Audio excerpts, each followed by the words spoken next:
दोस्तों, आज रास्ता अगर आपने बना लिया है ना तो कल आपको मंजिल भी ज़रूर मिल जाएगी। हौसलों से भरी कोशिश एक दिन ज़रूर रंग लाएगी। इसी मोटिवेशन थॉट के साथ आज का न्यू ब्लॉग स्टार्ट करते हैं। Hello guys, welcome back my new blog Renu real life blogs पे। तो गाइस, आप लोग कैसे हो? आप लोग बहुत अच्छे होंगे, बिल्कुल स्वस्थ होंगे। तो सुबह का टाइम हो रहा है, यहाँ पे 9:15 हो चुके हैं और ये है मेरे हस्बैंड। और आज मेरे हस्बैंड के साथ ही ब्लॉग बन गया है, तो आप लोग को भी दिख गया है। ऐसा हुआ था ना कि वो जा रहे थे काम पे, तो मैंने सोचा कि वो चले गए हैं नीचे, और तब मैंने अपना कैमरा चालू कर दिया था कि हाँ मैं तब ब्लॉग बनाऊंगी आज। और फिर देखा कि वो दोबारा से ऊपर आ गए, पर उनका ध्यान ना मेरे कैमरे की तरफ नहीं गया था। उन्होंने जल्दी से अपने सॉक्स पहने और उनको लगा नहीं कि कैमरा चालू है, लेकिन मुझे पता था कि कैमरा चालू है।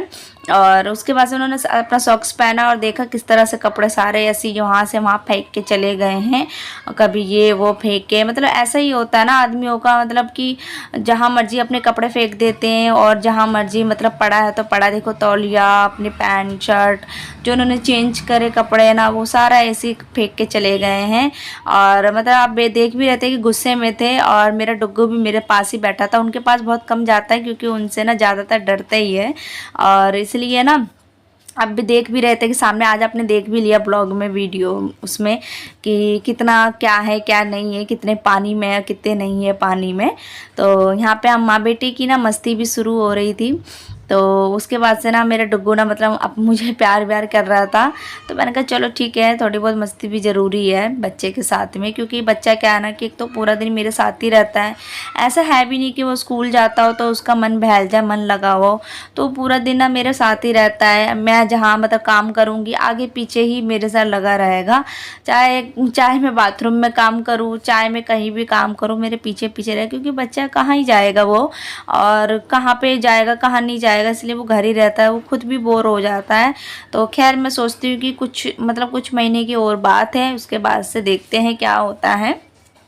तो यहाँ पे उसके बाद से मैं बेड साफ़ करने लग गई थी, पूरा क्लीन करने लग गई थी बेड पूरा साफ़। दिन भर में ना बेड ना मैं 3 से 4 बार साफ़ करती हूँ, तब भी बेड तब जाके साफ़ होता है। क्योंकि जानते ही हो कि अगर जिस घर में बच्चे हैं ना, उस घर के बेड की हालत क्या होती है। और पता है, जब मैंने कैमरा चालू किया था ना, मुझे बहुत डर भी लग रहा था। आपने देखा होगा मेरे चेहरे की तरफ कि कहीं कुछ कह ना दे या कुछ बोल ना दे। तो मैं बहुत ऐसे बैठी हुई थी, रिएक्ट नहीं कर रही थी, क्योंकि मैंने कैमरा चालू करा है। वो अपना सॉक्स पहने चले गए थे, और यहाँ मैं झाड़ू लगा रही थी अपने रूम में। और ना तो कूड़ा वाला ना 4 दिन हो गया कूड़ा वाला आ भी नहीं रहा है। और मेरे घर में क्या है कि कोई कूड़ा फेंकने जाता भी नहीं है, क्योंकि यहाँ पे ना मेरे घर से दूर है कूड़ादान, तो कोई भी नहीं जाता। तो फिर मैं भी नहीं जाती फिर। और घर में भी, रूम में भी मेरे इतने कूड़ा इकट्ठा हो रहा है, उसमें भी कूड़ा इकट्ठा हो रहा है। रूम में तो ये मेरे हस्बैंड का ही कूड़ा है, क्योंकि रोज़ रात को वो जानते ही हो अपना ड्रिंक करते हैं, और फिर इतनी सारी बोतल की शीशियाँ हैं उसके अंदर, तो इतना सारा भरा हुआ उसके अंदर, क्या ही मैं बताऊँ। ऐसे ही पड़ा हुआ इस रूम में इतना गंदा लग रहा है ना कि कूड़ा, अगर कहते हैं कि घर में कूड़ा हो तो लक्ष्मी कहीं से बरकत होगी। क्योंकि अगर घर में इतनी गंद मचाओ, रूम में इतनी गंद मचाओ, चाहे हम कितना भी अपना दिल साफ कर ले, मन साफ रखें, लेकिन जब हम अपने घर को इतना इस तरह से रखेंगे ना, तो क्या ही हमारे घर की बरकत होगी। तो उसके बाद से मैं अपने सास के रूम में आ गई थी। फिर अपने मैं सास के रूम में आ गई थी, उनका रूम साफ़ करने के लिए और उनका बेड साफ़ करने के लिए।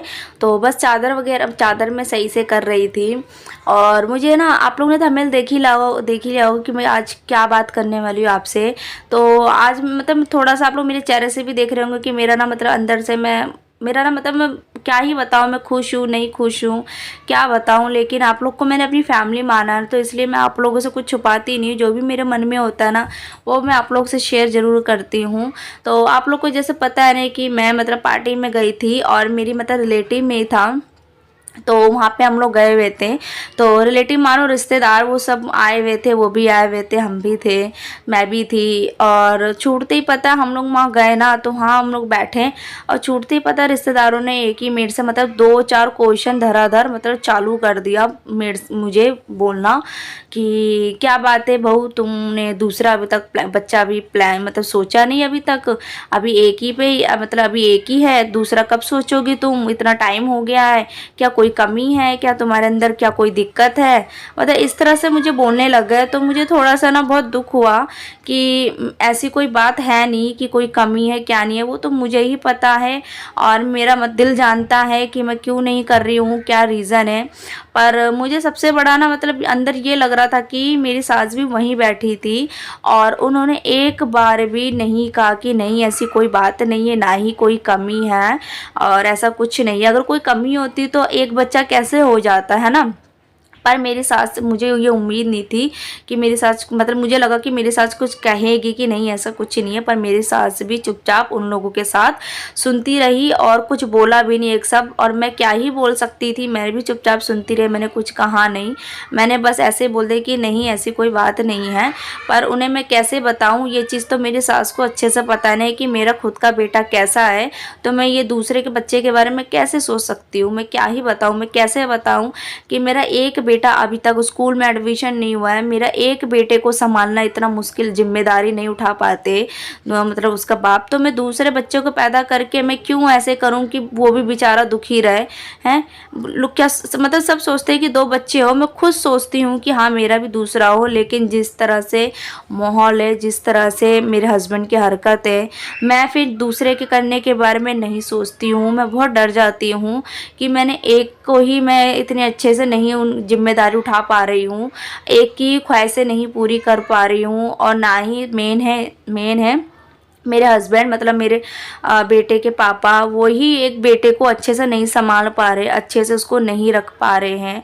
तो मैं दूसरा बेबी प्लान कर लूँगी तो क्या ही हाल होगा, वो भी बेचारा इसी तरह से मतलब हर चीज़ के लिए तरसेगा, दुख में रहेगा, वो भी इस तरह से मुझे सवाल जवाब करेगा जैसे मेरा डुग्गू करता है। तो मैं क्या ही जवाब दूँगी, बहुत सारी चीज़ें हैं, इसलिए मैं नहीं सोचती हूँ। A few moments later. Ice cream खाना मैं दादी लाई हाँ, दादी रोज रोज बेटा गलत बात होती है आइसक्रीम खाना ना, बैड मैनर्स होता है। कल खाना पता है, हफ्ते में एक बार खाते हैं। क्यों? दांत सड़े गए ना, और दांत में कीड़े लगेंगे फिर क्या होगा? उससे तो रखते जाते हैं हाँ, चॉकलेट से रखते हैं क्यों? आइसक्रीम के ऊपर चॉकलेट नहीं होता? फिर ज्यादा आइसक्रीम खाने से क्या होता है? दांतों में आपके क्या हुआ है? तेज बोलो। खराब हो गए, सड़ गए तो रोज रोज आइसक्रीम खाने की क्यों जिद करते हो? हैं? मजा आता है आइसक्रीम में, कोई मजा आता है? हैं? अभी कल ही खाई थी आपने आइसक्रीम ना, फिर परसों भी खाई थी, कल नहीं खाई थी? अच्छा नानी है हाँ, परसों नहीं खाई थी। तो यहाँ मैं नहा चुकी थी और मेरे बेटे को भी मैंने मतलब नहला दिया था। उसके बाद से ना वो आइसक्रीम की जिद कर रहा था ना, क्योंकि गली में ना आइसक्रीम वाला आया था, तो उसको मैं ज़्यादातर ना कोशिश यही करती हूँ, मैं नहीं देती हूँ, क्योंकि ना मेरे पास भी ना नहीं होते हैं पैसे। तो मैं अपने बच्चे को ना हमेशा बार बार यही कहती हूँ कि बेटा पैसे नहीं है, ये चीज़ नहीं है, नहीं खानी चाहिए। लेकिन उसको कैसे समझाऊँ कि मेरे पास पैसे नहीं होते, क्यों नहीं होते हैं। कभी कभार हो जाते हुए एक बात अलग है, लेकिन जब बिल्कुल ही हाथ खाली होता है ना, तो मुझे ही अच्छे से पता है कि जब मेरा बेटा कुछ चीज़ मुझसे मांगता है ना, तो मैं उसको ना मतलब उसको उस चीज़ पे बोल देती हूँ कि नहीं अच्छी चीज़ नहीं है, नहीं खानी चाहिए। और अगर मैं उसको कभी कभी बोल देती हूँ ना कि बेटा मेरे पास पैसे नहीं है, तो मेरा डुगू मुझे कहता है मम्मा आपके पास तो कभी पैसे होते ही नहीं है। तो मुझे बड़ा वो लगता है कि क्या ही बच्चे को समझाऊँ मैं कि जो मेरा हस्बैंड है वही मुझे मतलब नहीं देते एक रुपए भी खर्चा, तो मैं कैसे अपने पास रखूं। मुझे खुद बहुत दुख होता है कि यार मतलब मैं ऐसे ही ज़िंदगी कैसे मतलब जी रही हूँ। सच बोलूँ तो मेरे को कभी कभी ना इतना मजबूर हो जाती हूँ कि मैं अपनी सास से मांगने पर मजबूर हो जाती हूँ कि मुझे 50 या 100 रुपये अपनी सास से मांगना पड़ता है। और बल्कि वो लोग पैसे देते भी है ना, अगर 50-100 रुपये मांगती हूँ तो फिर पूछते भी है क्या करोगे क्या नहीं करोगी। पर ये नहीं कहते कि हाँ चलो कोई बात नहीं, कौन सा तुम रोज़ लेती हो। जब मेरे को बहुत मजबूर जो हो जाता है ना, तब जाके मैं मांगती हूँ। और उसमें 100-50 देने में भी कितना क्वेश्चन करते हैं, तो इसलिए मेरे को फिर मन नहीं करता उनसे मांगने का। तो मैं इसलिए ज़्यादातर अपने बेटे को यही बोलती हूँ कि जो चाहिए ना, जो मांगना है ना, अपने दादा दादी से मांगा करो। अब मैं क्या ही कर सकती हूँ।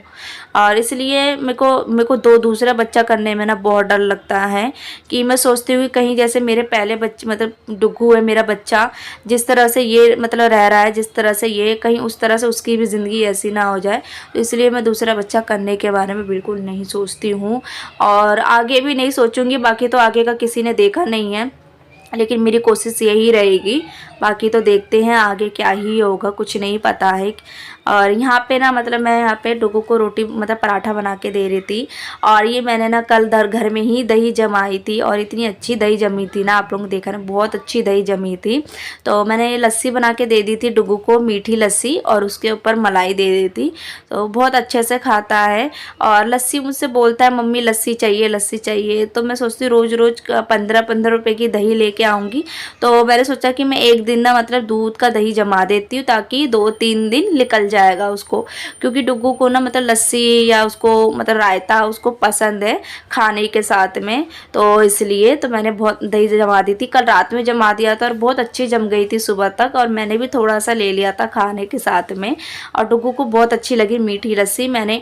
और घर की लस्सी की बात ही अलग होती है। तो आज का ब्लॉग यहीं एंड करती हूँ। आई होप पसंद आया तो please like, subscribe, comment share जरूर करना। मिलती हूँ नेक्स्ट